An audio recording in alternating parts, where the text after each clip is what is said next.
نبی کریم صلی اللہ علیہ وآلہ وسلم کی ایک حدیث کا مفہوم ہے حب الوطن من الایمان، وطن کی محبت ایمان کا حصہ ہے۔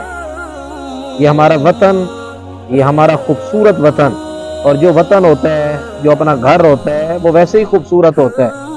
ہمیں چاہیے کہ ہم اس سے پیار کریں، اور پیار ہمیشہ جو ہے وہ اظہار سے نظر آتا ہے۔ جب تک پیار کا اظہار نہیں ہوگا، پیار آپ کا واضح نہیں ہوگا۔ اگر آپ اپنے ملک سے پیار کرتے ہیں یا کسی بھی چیز سے پیار کرتے ہیں تو اس کا اظہار کرنا چاہیے، تب پیار نظر آتا ہے۔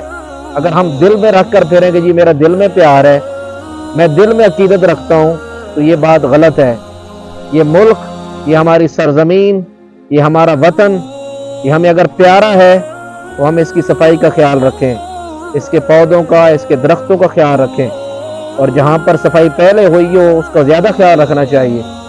یہ اگر ہمیں اس ملک سے پیار ہے، اس سے محبت ہے، تو یہ ہمارے ایمان کی علامت ہے، اور ہمیں اس پیار کو ظاہر کرنے کی ایک ہی صورت ہے، اور پیار ظاہر تب ہوگا، نظر تب آئے گا جب ہم اس کی چیزوں کا خیال رکھیں گے، اس کے درختوں کا، اس کی صفائی کا، اور اس پہ رہنے والے ہر رہائشی کا، حتیٰ کہ اس میں رہنے والے ہر جانور کا اگر ہم خیال رکھیں گے تو ہمارا پیار ظاہر ہوگا۔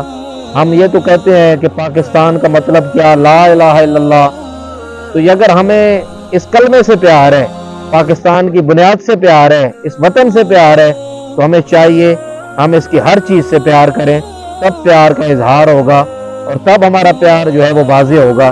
اللہ تعالی ہمیں اپنے وطن سے، اپنے ملک سے، اسلام سے اور اس کے باسیوں سے صحیح سچا پکا پیار نصیب فرمائے۔ والسلام۔